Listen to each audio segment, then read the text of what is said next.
Good morning. I can see this is the popular side, and I don't know what you've done to end up over there. But there we go.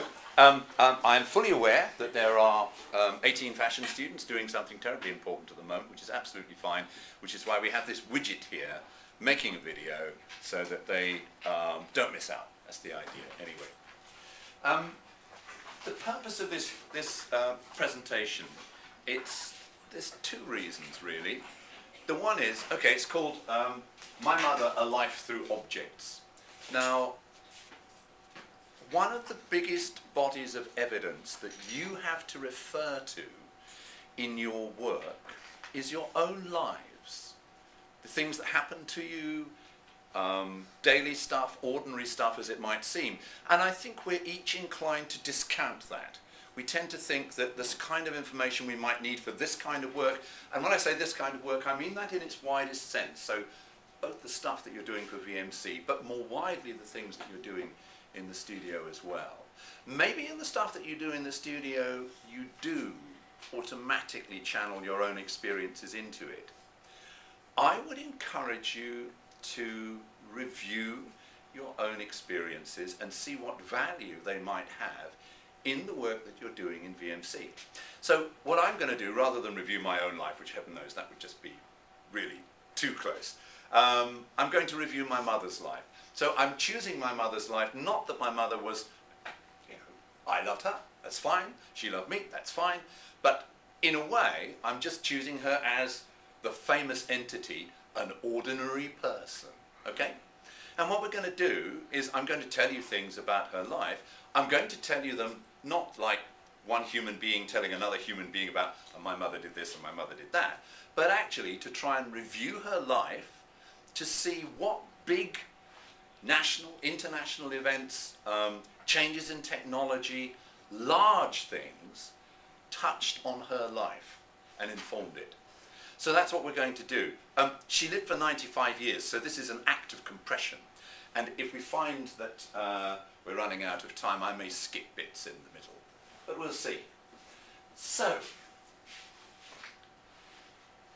always we have a research question, and the research question I'm posing for this one is, to what extent can objects, including buildings, associated with my mother's life be taken to represent wider social, political, technological, economic, cultural, or aesthetic changes?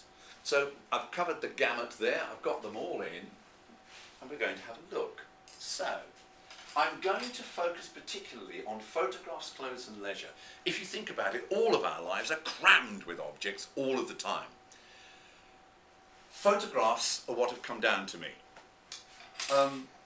They show people wearing clothes, so we can think about that. That's, if you like, a body of evidence that we could review. And you'll see the reasons why I've chosen to think about leisure as well as we go through. This is a bit like if you were doing this bit of work. This is me saying I've narrowed it down to these things, because then people will know why I'm not looking at all of those other things. So here we go. Clothes as objects, photos as biased evidence. I'll explain what I mean by that. So here we have my mother's grandmother, Savina Cornish. And this is a studio portrait. Her grandmother would have gone to a photographic studio and paid money to be photographed. We live in an age now when we are awash with images. You're probably going to take some today, share them on social media. That's like, you can't move for them. If we go back to the age of my great, I don't know how many greats are in there, anyway, ancestor there, images are really in short supply, and images of yourself are in very short supply. So in order to have this image made, she would have had to have paid money. She was very poor, very poor. And it's in a studio. That table with the little frilly job, that's not her home. That would have been in the studio. And she is wearing absolutely the best clothing that she's got. I'm mentioning this now because we'll be looking at other studio portraits as we go along, and this will always apply. So there she is as, I don't know, I should think a woman in early middle age perhaps. Then she is a little later, probably about 1890 something. And again, it's in a studio, see the rolling trees and things in the background. It's just a painted bit of widget. And notice also that she is not smiling, and we'll have another look at her here. Here she is, she's moved into, we're in Framlingham in Suffolk. The important thing to know about Framlingham in Suffolk is that nothing happens there. Nothing. Well, I say nothing. I dare say if you go to Framlingham, they'll give you the local history and the rest of it. But this is where one of those big things comes in. This bit of my family, and indeed my dad's side of the family too, are rural. They're rural. And through my great-great-grandmother's clothing, she's trying to assert an identity. She is wearing an ostrich feather hat. She has no teeth. There is no National Health Service. She would have no access to dentistry. She would have teeth and then lose them and not smile much and lisp. She is married to a shepherd. She had no choice much about who she might marry. There was somebody prepared to marry her. I'm only mentioning this family story because this explains one of the reasons for not necessarily wanting to stay in Framlingham. My mother said that he would earn his money, he would be paid at the end of the week. He would go to the pub, he would drink until he was senseless and then fall down. And Savina Cornish would go late in the evening when he was very, very drunk and just take out of his pocket the money that was left and use that for the rest of the week. Family stories, you know, they may not be true, but they embody truths. They tell you things you need to know. So she's married to this deeply unsatisfactory person who has a rather stylish hat there. The thing about the clothing is that it's an opportunity to try and escape your identity, as was the photography. Another way of trying to escape it would be, this is their daughter, Lizzie, my mother's mother, who came from the country to the town. This is her father, Will Hardwick, who came from, his family also came from the country into the town. The point is, this is the sort of fag end of the Industrial Revolution, where there are still people moving from the country coming into London, because in London you have possibilities. In London things might happen. You might get a more interesting job. You might find a more interesting person to marry. Something might happen to you. Stay in the country, and probably it won't. So there they are in about 1935. This is the sort of world they're coming into. I know that this postcard is from about 1907, for reasons I'll explain.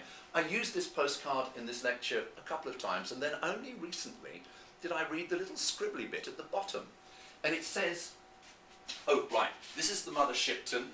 That's where Lizzie and Will met, because Will had squeaky boots. Not one of those family stories. Will had squeaky boots, and she noticed him and quite liked the look of him.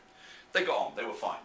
Now, I hope you have not forgotten your dear Mother Shipton. There.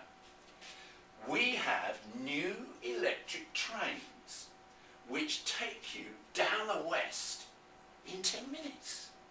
Now, this is Kentish Town. New electric trains will take you down the west, that's the West End, where there's theatre and entertainment, in 10 minutes. These are people who've come from the country where, as we've said, blank, blank, blank, all happens.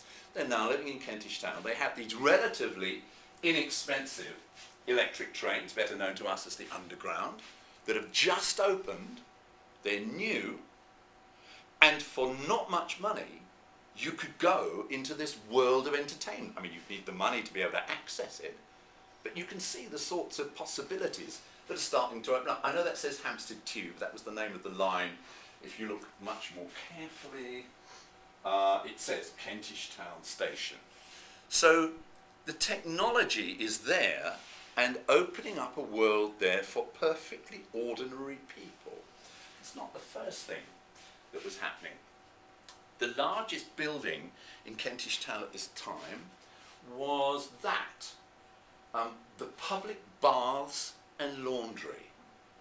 Now, in order to understand the importance of this, you have to imagine trying to run a family. My grandparents had 9 children. We'll get to that in a moment. Each of these children wears clothes, and if they're tiny, they shit. You have a lot of managing to do in terms of keeping the laundry going. Do you have a washing machine? Do you not have a washing machine? All of these things need to be done by hand. And also, you are living, if you're very poor, and I remember where my grandparents lived, because when I was that high, we used to go and visit them, and they lived in rooms. So, big house, divided up into rooms, because they couldn't, whoever owned the house couldn't let the whole house, because the area was pretty poor. So they've got, in my grandparents' case, it was a kitchen and 2 rooms, and then they shared a toilet on the landing, and that's it. No bathroom, no washing machine, trying to keep everybody clean. One of the things you do if you're poor, to try and demonstrate that you are the equal of anybody else, is you try and keep clean. This business of smartness, we can laugh at it. To my parents' generation, it was a matter of equality. This is how you show that you are the equal of other people. And if you don't stay clean and if you don't stay smart, then somehow you're allowing yourself to be like the poor. So all that laundry, all that not having access to a bathroom, again, for small money, you could go, you could take your laundry there, you could do it, you could bring it home, it would be clean, it would be dry. This is huge, huge. And the thing that it shows is that these people were living at a time when public money was going into trying to make the lot of poor people better. That's a slightly alien idea to us at the moment, but that's what was happening. That was paid for by locally gathered taxes and was there and was, for anybody in those circumstances, an enormous improvement. They could go and have a bath. They could feel clean. If they did it just once a week, they could do that. So, that's the kind of world my mother's born into. There's her birth certificate, 1919. You probably didn't notice with the Mother Shipton one, but I meant to point it out. There, all the traffic is horses. By the time my mother is born in 1919, there will be some horses left, but there's this big, rapid change to motorised transport. I said my mother was one of 9 children. When my uncle, her brother, died, I helped clear the house, and we found my grandmother's handbag. And inside it were these. And these are the cards, they're little funeral cards, that belong to all of her children who didn't survive. Now, what didn't survive? They died. In our own age, a young child dying is a real source of grief. This was absolutely commonplace amongst poor people who did not have a particularly good diet, who did not have access to medicine because they could not necessarily afford it, could not necessarily afford doctors. And it was absolutely normal to have, and because there's not much in terms of social services, you have a lot of children so that they can look after you when you get old and decrepit. They can earn money, they can look after you. So you have lots of children. Again, a saying that came down to me about my grandfather, my grandmother would say, well, he only had to hang his trousers on the end of the bed when I was pregnant again. So they had a lot of children. No access to contraception, so not a lot of choice in this. Yeah, anyway. There's my mum. This is the strangest photograph of her, and I am deeply glad that I have it.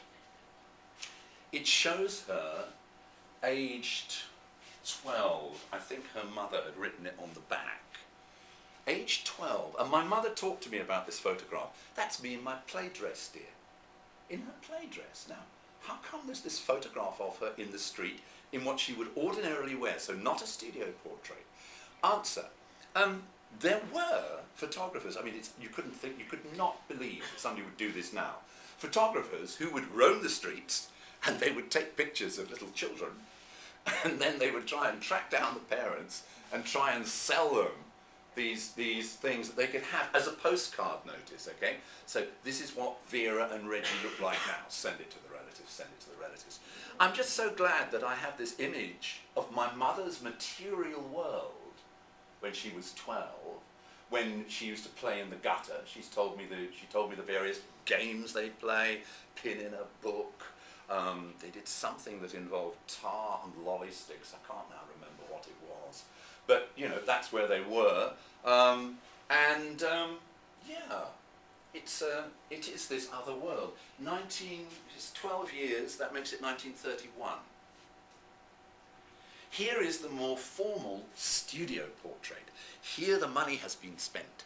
Here, my mother and her sister, Auntie Sophie, the taller one, and I'm not sure whether Uncle Reg is wearing a cloche hat, but certainly the two of them are wearing cloche hats, and they're in smart clothes that my grandmother would have made for them. She was quite an accomplished seamstress, and there they are, looking very smart. So, quite a difference between the two. The cloche hat. This is to signal my children are fashionable. Look, they're wearing a cloche hats. Those are the sorts of things you see the film stars wearing, because the cinema had started to become part of people's lives. We'll come to how it became a part of my mother's life shortly. But if these things were available, you could dress your children up like the rich and famous. And this, where was this taken? Oh yes, this is Dawned in Dreams, Elizabeth Wilson. The thing that I'm going to do here is occasionally bring in books that relate to things that we're watching, so it's not just stories. Many men and women went to the theatre partly to see stars wearing exclusive gowns, and the stars in turn influenced fashions in both dress and styles. The cinema, with its much larger audience, was correspondingly even more influential in creating new ways for men and women to move, dance, dress, and make love. So these people who've come from lives of not much are having vivid access to other ways that they might be. There's my mother at 15. She's become a tailoress in Camden Town, and she's working there, and she's managed to make her own coat. And her own coat in 1934 is looking like the coat of the pattern that you might have got of this drawing of somebody, you know, just outside a stately home-ish. But it's rather like her grandmother. It's the use of clothing to try and place herself in some other world. And the slightly mannish hat at a rakish angle, which my mother has inserted a feather into. I do, of course, love this advert for Craven A, made specifically to prevent sore throats. Yeah, that's a great kind of cigarette. Of course, no cigarettes would have been no sore throats, but let's not go there. So, this is an important event in Kentish Town, the opening of the Forum Cinema in 1934. It is the biggest, it's still there now, you can see it. It's a venue for concerts and things like that now. It's the most imposing building in Kentish Town, more imposing even than the baths and laundry.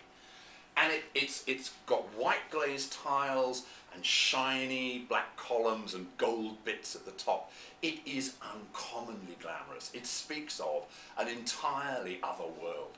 These, the book that we're going to look at is called Dream Palaces. If you have to sort of imagine a world without cinemas, and then in a very short space of time, these amazing buildings just appearing, and they are catering for a working class audience, pretty much. And this is how they might access some of the things we were talking about there. So the film that I had showing in the background when you came in was The Barretts of Wimpole Street with Moira Shearer. And so all these people up on the screen, they're leading so much more interesting lives. They're having passion. And also, they're doing it in a world you could escape. You could escape. There's crummy old Kentish town out there, not terribly interesting except for bits of it. And you could make yourself into, you know, in the 19th century, you could see all these things happening, wearing incredible clothes, people having lives where they fall in love and things happen to them. In the cinema was predominantly, it was mostly women who went, a lot of women, some working men, some dating couples. The important thing about it is that it's working class luxury. This is design used to say to a working class audience, look, we're going to treat you with respect. We have commissionaires. They are wearing gold braid on the front, and you know, they will usher you in. We have this Wurlitzer organ, so that before the film plays, this organ, it's got glass sheets there, and when it plays, they have in the Music Museum in Brentford, they have one. And these lights change. It's a bit like a jukebox, but early version of it, but there's somebody there playing it. The earliest films were silent films, and they were, in their own way, absolutely amazing. If you're not accustomed to watching a silent film, watch at least one. I watched The Four Horsemen of the Apocalypse just recently, because it's got 2 tango scenes in it, and to see stories told pretty much without words, but just looks and, you know, you could do a lot with silent films. By this stage, 1934, we've got sound, and of course what the sound means, this is technology, what the sound means is that people can speak. And if they can speak, then instead of being, you know, these incredible sort of epics with Ben-Hur and I don't know what else, it can be the person next door. It can be somebody like you. Certainly in America that would have been the case. There was also a British film industry. So, that's happening. And what you have is deep carpet, subtle lighting. So you're going again, there we are, in crummy Kentish town, and you go into this world that is glamorous, and it costs you 6 pence. It's fantastic.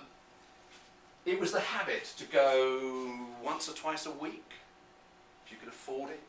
My Uncle Reg, who never married, my Uncle Reg was very fond of the cinema. This is his book from 1933, The Film Lovers Annual.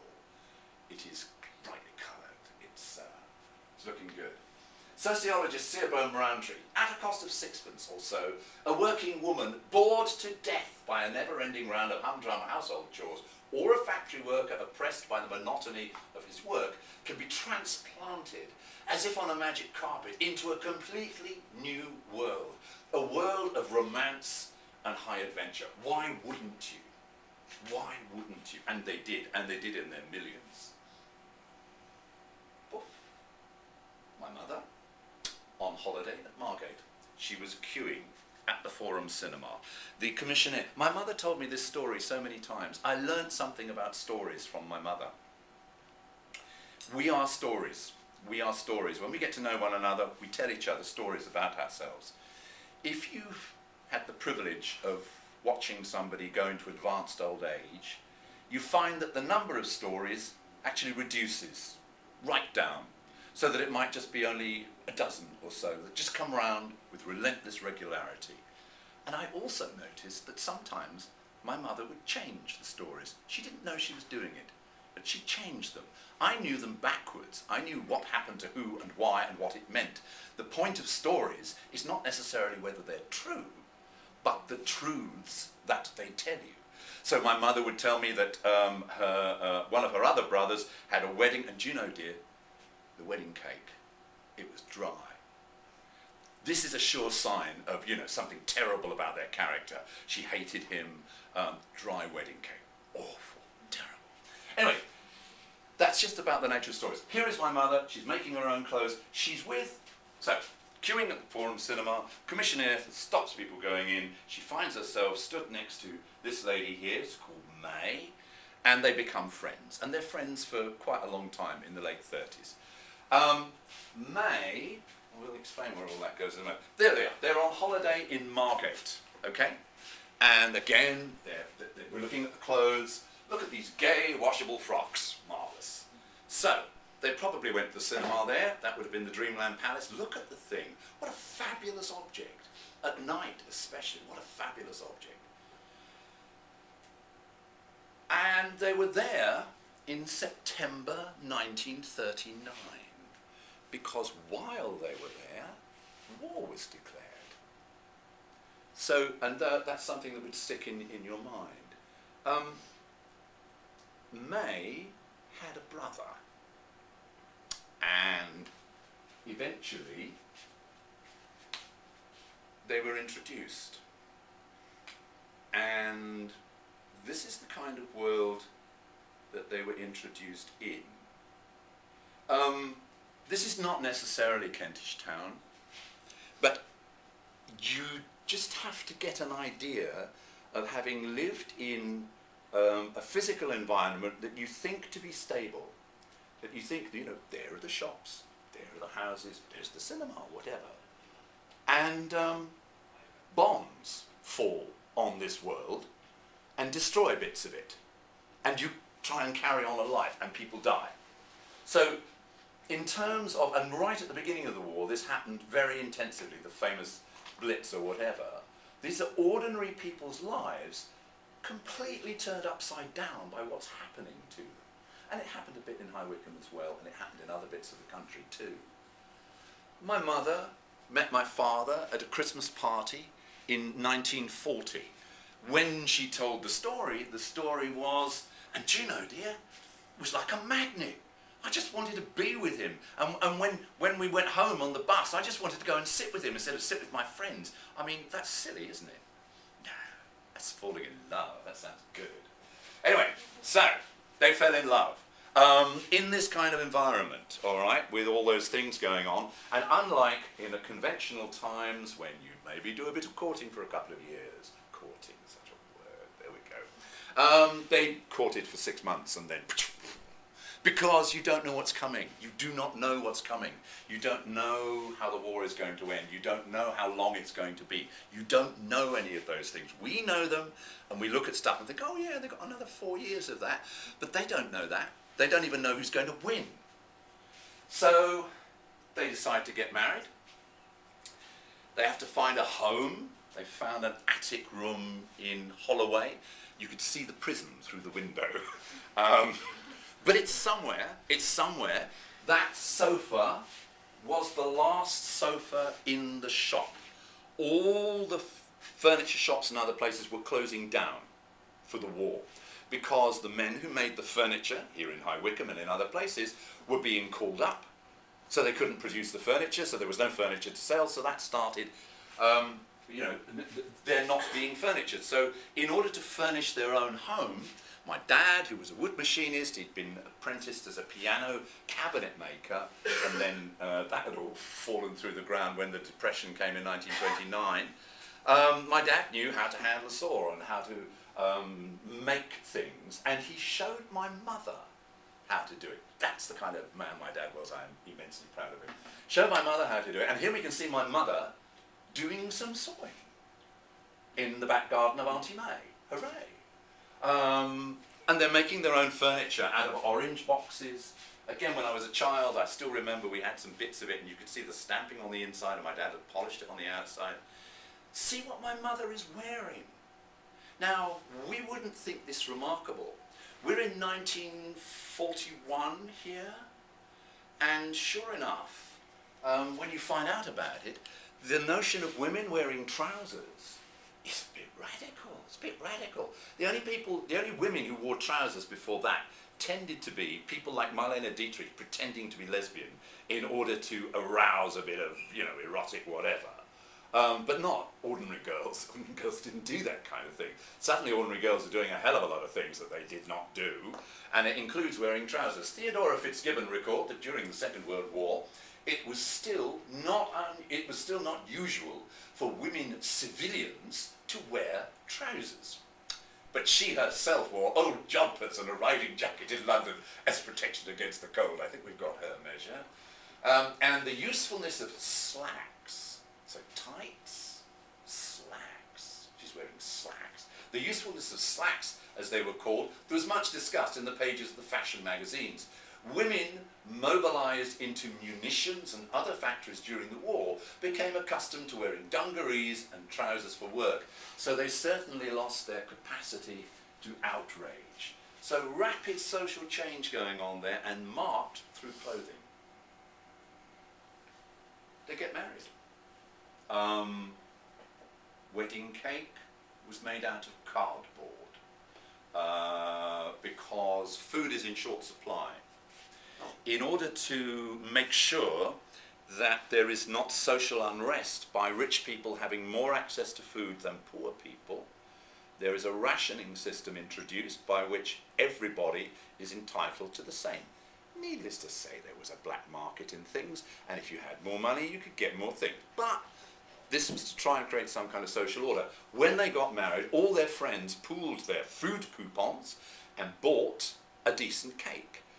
But because things are in very, very, very short supply, the decent cake was tiny and came with a cardboard cover that would make it look like a bigger cake that would have been there. Cakes played a very important part in my parents' lives, and they do in mine.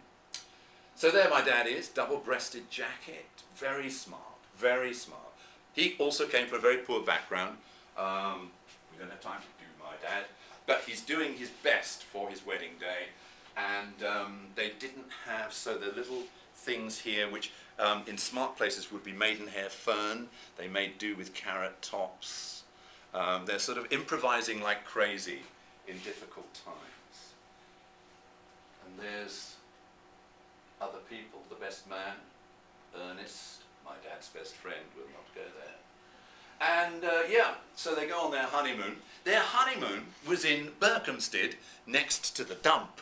I'm going to go there soon. I want to go and see the place again. It was when my dad was trying to sort of develop a life beyond Kentish Town. He used to go into the country initially on his bicycle and then on his motorbike. His motorbike he really loved. And he made friends with somebody in Berkhamsted.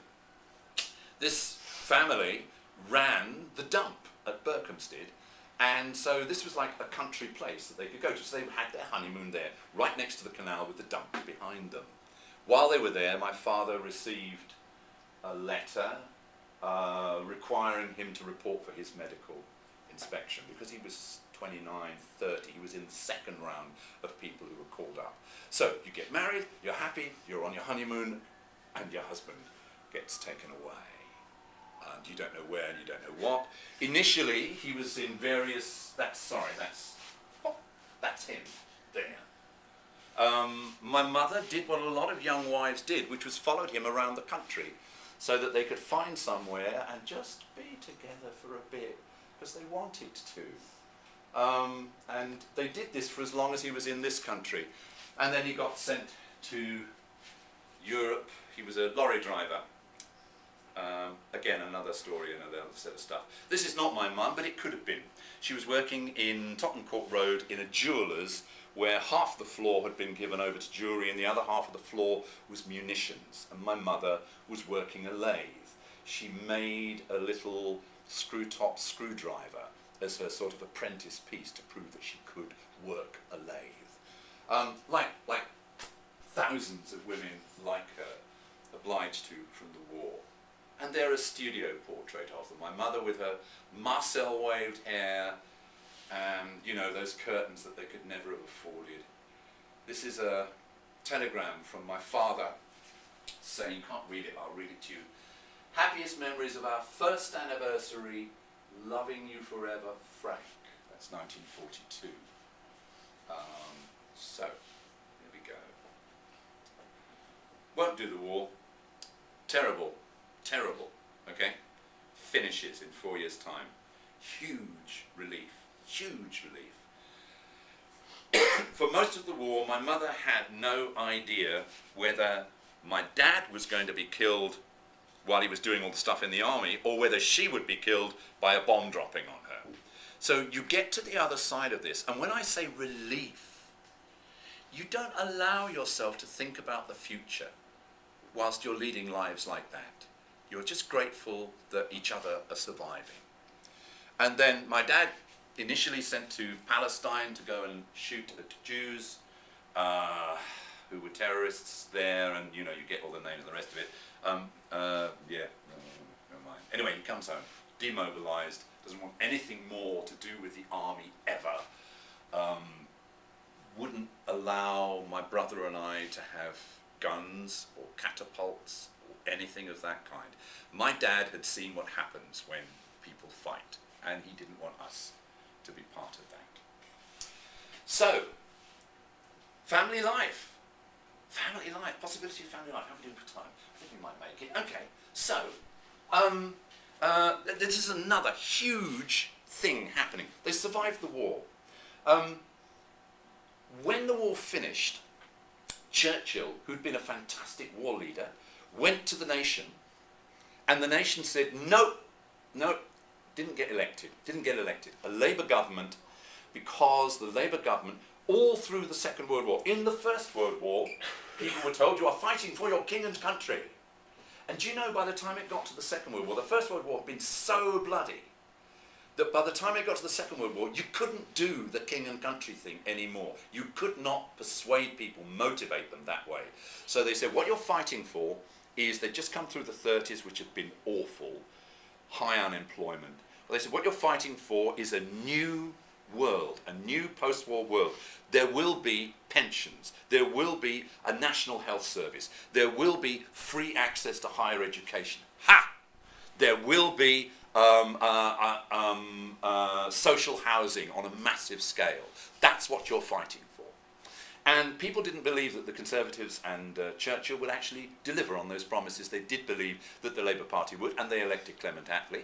And the state went into overdrive to deliver those things. So the health service is founded in 1948. The public housing happens on a massive scale. And so I was born in East Ham, but I grew up in Stevenage. And Stevenage was a town that did not exist. Well, it was a little market town with lots of fields around it, being tilled by farmers, doing what farmers do. And they conjured up on this, sort of virgin ground, this new town, with houses not unlike that. That's Crawley, same too. There's a lot of other ones.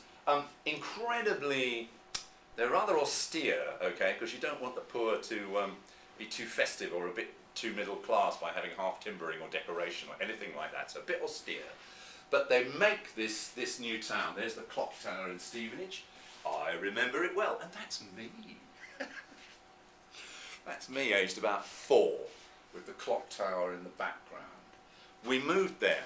My dad had a trade, so he could go there. Essentially, it's London's white working class that moves out of London and into these new towns. And because my dad was handy with mechanics, we had a car. When we first moved into this terrace of houses, we were the only people with a car. Nobody else had a car. Nobody. But because my dad was good at mechanics, he could mend things, he was buying and selling cars. This was his sort of way out of wage labour. It never really was. But it meant that we had a car. This is the only new car he ever bought, a Ford Popular. I remember it vividly. And that's my brother in the front, and that's me poking my head out of the back. So they have a house of their own, which they never thought they'd have. It's a council house, it doesn't belong to them, but it's all their own. It's got a bathroom. It's got their own bathroom. It's got a larder, it's got a separate kitchen. It's got all the kind of things that they never thought they would ever have when they were doing the living in bits and pieces in London. And here's the car. The first light cars in the 5-star class. They were very cheap cars, okay, but they're trying to sort of persuade you that they're fabulous, and I don't think we won't bother there. But I will just do this. Do you know how you have memories of things, of artifacts, of whatever? This photograph, which is not our car, but it's exactly the same colour. And it's exactly the same colour upholstery. My mother cursed it, trying to keep cream plastic upholstery clean, with me and my brother trashing around in sort of mud and then sitting in the back. And, it's not easy. When I look at this, I can smell it. I can smell it. I remember it's me sat on that seat there. Notice the seatbelt. No seatbelts. Nope. Notice that my father's side, see, it would have been my father's side. My mother tried to learn to drive, but she never quite got it. my father's side, you know, there's plenty of things that if there was a crash, you'd just dash your brains out. Because they hadn't sorted all of that stuff then. No padded anything. But a car to people who had come through times when, in the 1930s, only the rich had cars. Only the rich, not people like us, not, you know, us or down there. So this is a huge change. When we first moved there, we were the only people with a car. Within about 5 or 6 years, everybody had a car. Became absolutely normal. And of course, they built this new town with narrow little streets. They built 220 houses in Gonville Crescent and 37 garages, because obviously the poor, they just have bicycles and prams. You know, they're not going to have cars, are they? So they made these sort of narrow streets, which then became lined with everybody's cars, which became even narrower. They didn't really, they didn't see this coming, the designers, the planners. I said we'd do leisure. This is us on holiday. My mother made the tent. She was very good on a sewing machine. And it was green canvas. Again, I could smell it. I can smell the damp. Cheap holiday. Cheap holiday. We tried holiday camps, all right, but we liked the independent stuff, so we did a lot of camping because it didn't cost much. And there's the car in the background of my dad looking very jaunty there. So, family life, stuff, going very fast. How are we doing? Retirement. This is what they moved into in 1972. Again, council provided, comfortable, so unlike the existence of their parents, where it was all much more problematic. And there they are. My father retired in at the age of 69, and he didn't die until he was 95, so they had a long time. No, he retired when he was 65. What am I saying? They had 30 years of retirement. National Health Service must have helped. I don't know. I'm just going to scoot straight into old age. And in old age, your body can get problematic. And I've got this clash here between the domestic and medical aesthetics, and I'm going to put some more cakes in. So there's my parents' living room. Well, I've got one with the curtains there. Cakes, we like cakes. There's my mother, aged 92. With my father, she developed this relationship with a local pub where she would go every day for lunch. My father died, and I said to my mum, the day after he died, I said, what do you want to do? She said, oh, go to the Green Man. So we went to the Green Man, and I'm sat there with her. Because you don't know how you do things, really. And somebody came up to her and said, oh, hello, Vera, how's Frank? And she said, sorry to say, lost husband yesterday, but isn't it good to have a good partner? Which is the oddest thing to say. But what she was doing was using a language to include me and my partner on a par with her and Dad. So even in a little phrase like that, big social changes are registered. My mother had a gay son who had a relationship, and she was incredibly proud of us, as was my dad. They both absolutely adjusted to it immediately, but immediately and fully. And even in a sort of point of extremis there, she's including me, who sat opposite her, didn't have to. Yeah. She kept going there every day after he died. 93, she's having a good time, she had lots of friends there. For as long as it lasted, it worked incredibly well. I thought my mother would die when my father died. They were so close, they were so in love. He died, and she just, off. She was off on a new life, and she was enjoying herself. And she, she's being well looked after by medical services, social services, so her life is possible. And there she is. She still liked dressing up. She liked bright colours. She was known for her red hat. I have it still. Here she is in red. And the thing that she was doing at home, and I just have these things by accident, and I just remind us of this. One of the things that we tend to do is we build in our domestic worlds, we build things to have meaning. We contrive things to have meaning. We move things around, picture, a something, or whatever. And my mum was no different. Absolutely no different. So in a way, this is just like some typical corner. So, you know, there's a tea towel. There were the saucepans on the cooker. She'd actually stopped cooking, but she just liked to see them. Some of the saucepans were a present from Reg. So that was the way of remembering my Uncle Reg, who'd also died. That's a picture of my brother opening the shop who died. So you've got people there around you while you're having your life. And some flowers. And this is what I mean about the tension between a domestic aesthetic and a medical aesthetic. So eventually my mother found it very difficult to get up out of a chair, of an armchair. So social services duly supplied her with this thing that does that and helps you get up. It was one of the worst designed objects I have ever come across. And you can see I've put a sort of an elasticator round the button thing, because it was not obvious how you made it go up and down. And eventually she just used it as an ordinary armchair because the controls were so irritating. Her bathroom gets gradually medicalised. Gradually there are more and more interventions. There's more and more tablets as various bits of her body start not doing whatever, more medical stuff. And then we had a period when she was in and out of accident and emergency constantly, and I was sort of working here, and I'd have to rush away at a moment's notice because she'd gone in again or something had happened, and I thought we were in the last phases of everything, the way that you would, I suppose. The things that I remember are the comic things. So my mother in accident and emergency lying there, and she said to me, "That's a funny word, Raymond. Resuscitation." What's that? So, yeah, it had its sort of human side.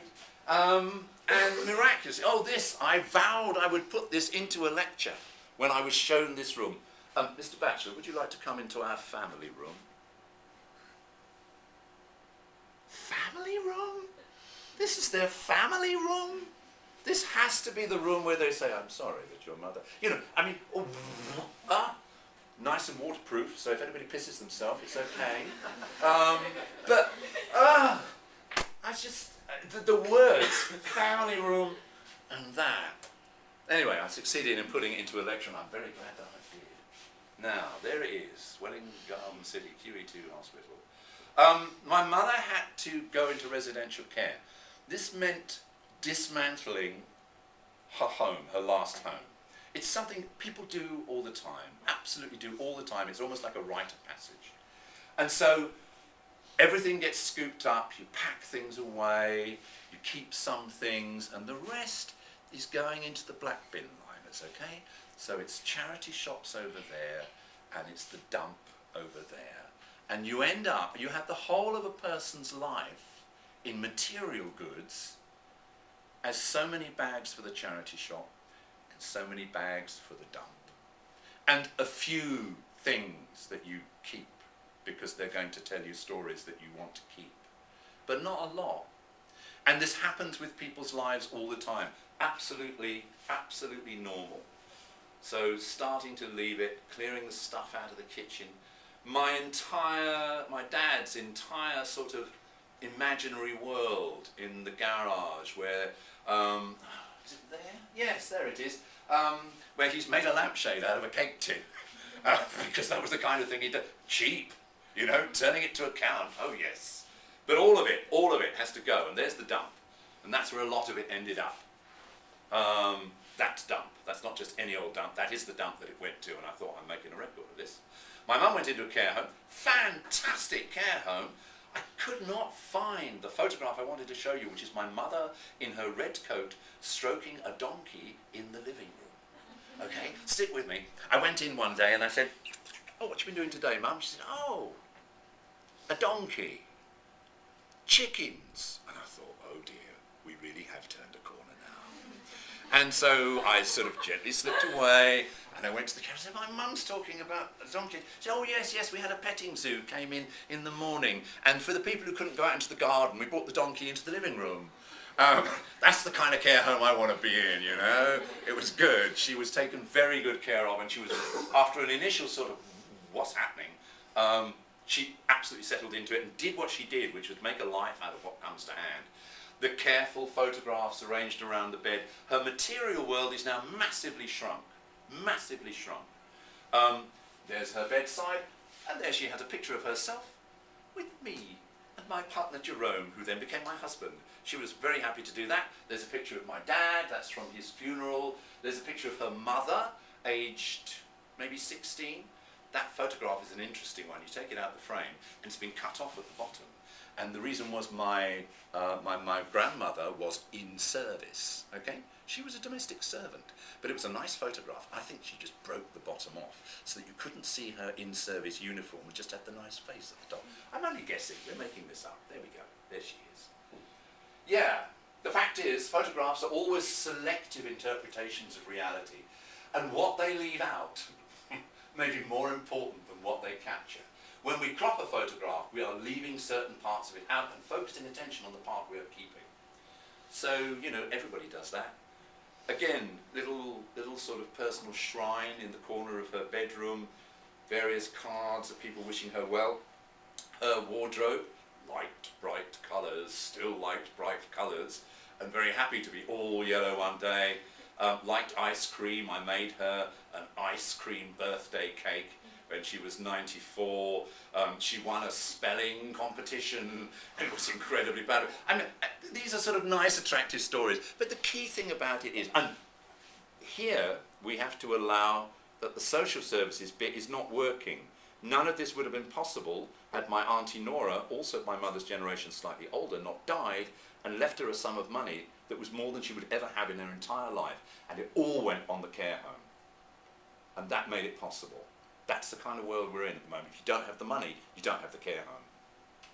Very, you know, there's political stuff going on there about that at the moment. She momentarily had the money and had the care home, and there she was, she'd come and visit me, and yeah, and then she died 2 years ago this month, perfectly comfortably. Yeah. So, conclusion.